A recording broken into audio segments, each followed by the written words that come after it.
Aqui no nosso Papo de Cozinha, nossa primeira edição. Estamos com Jerusa, natural de Pompeia, estado de São Paulo, que atualmente mora em Minas Gerais. Leciona na faculdade... Na Universidade Federal dos Vales do Jequitinhonha e Mucuri, em Diamantina, Minas Gerais. E o nosso projeto, falar de racismo, falar de religião, né, falar dessa lei nova, né, 10.639, é isso, né? Isso, que não é tão nova assim, né? Mas que poucos conhecem, né? Infelizmente. E eu falar um pouco sobre a luta antirracista mesmo, né? Quer dizer, é uma conversa que não pretende ser acadêmica, né?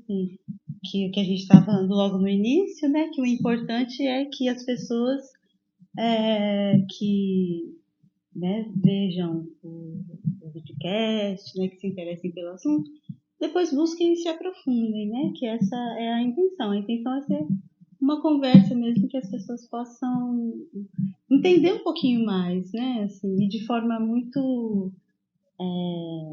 leve, né? Sobre esse assunto que não é tão leve assim.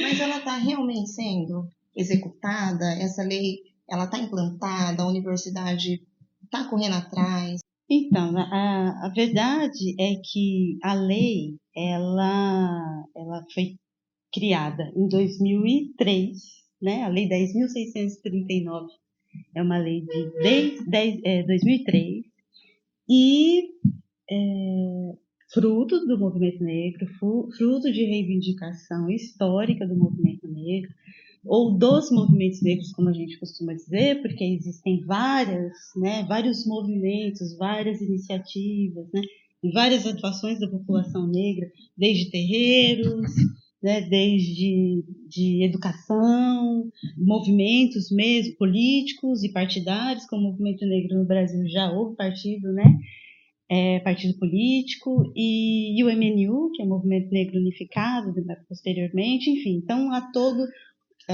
uma história, né, e que vai resultar em vários ganhos. Eu considero que sejam ganhos, né, com sérios limites dentro do sistema que nós temos, do sistema capitalista, né? Que aí é um outro videocast. Mas, enfim... conteúdo para um próximo Papo de Cozinha. Mas as coisas, elas estão conectadas, né? Elas estão conectadas. A Lélia Gonzalez, ela já traz historicamente esse debate sobre raça, classe e gênero. Acho que a gente não pode desconectar essas três coisas mesmo. Aqui nós vamos dar ênfase à lei porque é o pano de fundo para a gente discutir a luta antirracista, né?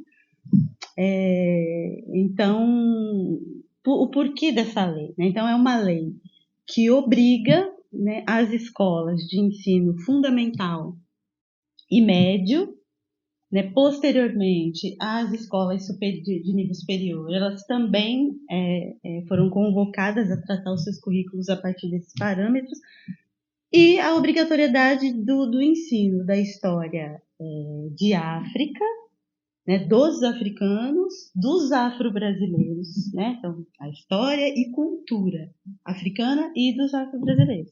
Então, é uma lei que obriga que todo o currículo, especialmente a cultura e a história africana e afro-brasileira, ela pode aparecer na língua portuguesa, nas artes, na geografia e na história. Especialmente, mas não exclusivamente. Então, não existe uma disciplina específica para tratar isso. Todo o currículo deve ter como parâmetro, né, a educação para as relações étnico-raciais. E aí existe uma série de documentos a partir da lei, uma série de documentos, diretrizes, parâmetros curriculares, pareceres aqui, que foram construídos justamente para dar conta da implementação, né, dessa lei. Então, é uma lei que altera a LDB, né, a Lei de Educação Brasileira, Nacional, então altera a lei E, depois disso, parâmetros, né, para a educação das relações étnico-raciais foram construídos para que essa execução ela fosse feita, né, o próprio as bases nacionais, né, curriculares também, elas foram alteradas, modificadas para dar conta dessa lei. Então, assim, é um conjunto, né, de diretrizes, resoluções e parâmetros para dar conta da aplicação dessa lei, pelo menos no plano formal, né? Assim, no plano formal, no plano material, é o que a gente tem. Então, nós temos orientações para que essa lei ela seja cumprida. Bom, aí vem o mundo real, né? Existe essa obrigatoriedade desde 2003. A partir daí, parâmetros foram sendo construídos e os movimentos negros acompanhando, com avaliações, né, inclusive indicando que as escolas não estão cumprindo a lei. Porque é importante considerar que existem assim, duas dimensões com relação à questão racial, né? A raça, ela não existe, a gente sabe, biologicamente, a raça não existe. Mas o Ocidente, aqui, né, falando de cultura ocidental, o Ocidente ele constrói uma referência para as relações sociais fundamentadas nessa perspectiva de raça. Ou seja, foi preciso hierarquizar os seres humanos até para, no frigir dos ovos, né, verificar quem é que tem acesso, quem é que tem direitos, quem é que tem privilégios, né, e quem não tem. Quem é que vai ser cidadão e quem não vai ser, né? Quem é que vai ser super explorado e quem não vai ser. Né? Então, a cor, aí falando de Brasil em especial, né? Porque é uma complexidade quando se fala de raça, né? No Brasil, a cor da pele é algo que está posto assim, como identidade racial. Estados Unidos, que normalmente são o outro lugar que é muito comparado com relação aos estudos sobre raça, nos Estados Unidos basta uma gota de sangue, né, nos seus antepassados, né, para que você já seja considerada uma pessoa negra, né? Mas no Brasil não. Então, no Brasil, o fator é a cor da pele, né? O fator preponderante é a cor da pele.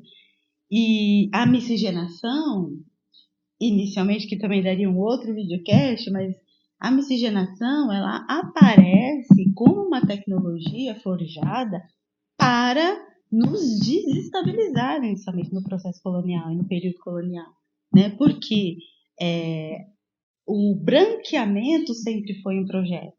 Né? O branqueamento sempre foi um projeto no Brasil já república, né? Assim, o que fazer com essa população negra enorme, né? A eugenia, isso. O que fazer com essa população negra, né? E essa questão da hierarquização, da construção da raça, que é o que eu estava dizendo, né?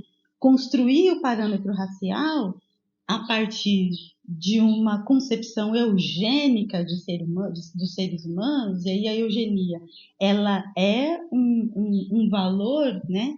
um princípio de desenvolvimento da raça, de aperfeiçoamento da raça, de purificação da raça. Né? E Arthur de Gobineau escreveu no século XIX, né, um ensaio sobre a desigualdade das raças. Então, esse é um livro acho que marco, né? Porque a partir dele, que foi um racialista, que de fato olhava as outras culturas a partir dessa perspectiva do tom da pele, do fenótipo, né, enfim, do biotipo, e aí, né, se construiu a partir disso uma série de isso assim é opinião, não tem nada científico sobre isso, né? Eugenia até se falam que é uma pseudociência, não é uma pseudociência, é uma mentira que foi construída mesmo, né? Mas que como projeto foi absorvido de tal forma que ele entra como um instituto constitucional no nosso país. Quer dizer, na Constituição de 1934, educação eugênica era um dispositivo.